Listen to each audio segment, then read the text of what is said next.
India has reported 6,531 new coronavirus cases and 315 deaths, according to the latest Health Ministry bulletin. This has pushed the total cases to 75,840 and the death count to over 4,79,000. The number of Omicron cases has risen to 578 in the country and at least 151 have recovered, the Health Ministry said today. Omicron has now spread to 19 states and Madhya Pradesh and Himachal Pradesh on Sunday reported their first cases of the new variant.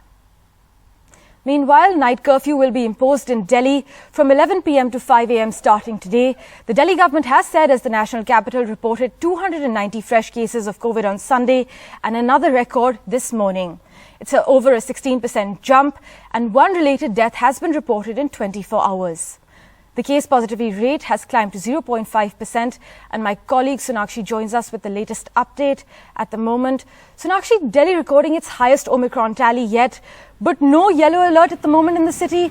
So business carrying on as usual for the moment. Can we expect any tighter curbs in the national capital within the next 24 to 48 hours? What are you hearing from the government?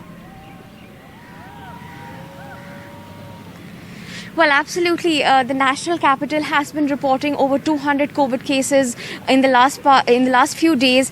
And yesterday, Sunday, Delhi reported 290 COVID cases, a big jump, certainly in 6 months. The positivity rate has reached 0.5%, a critical level. Now, if we stay at this positivity rate for the next couple of days as per the government and as per the 4-point graded action plan, the Delhi government will sound an yellow alert. So we are expecting in the next 24 to 48 hours, rules might get stricter for many non-essential activities. Now, just to break it down for our viewers, what is this yellow alert? What will happen if a yellow alert is sounded in the national capital? Well, all the non-essential activities, all the non-essential services will be under tighter curbs. There will be restrictions placed on them in terms of timing. We will go back to an odd even rule, possibly if the government decides to do so.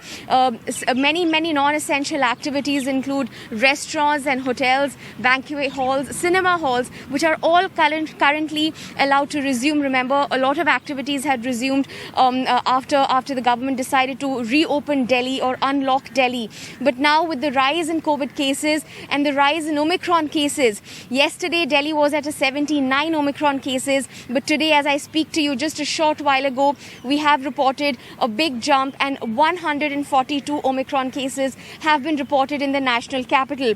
So yes, the Delhi government first started by going in for banning public gatherings ahead of Christmas and New Year, and now Delhi is heading in for a night curfew from 11 p.m. to 5 a.m. starting tonight. So clearly the Delhi government doing its best and taking all measures beforehand this time rather quickly in making sure that people and crowds don't gather. But that has not really been the picture on the ground. Business continues as usual. We have been visiting markets. We have seen several spots in the city. Even yesterday, crowds were gathering, flouting all basic COVID rules and COVID protocols. So Delhi reporting a high number of cases, not just in COVID, but also Omicron cases.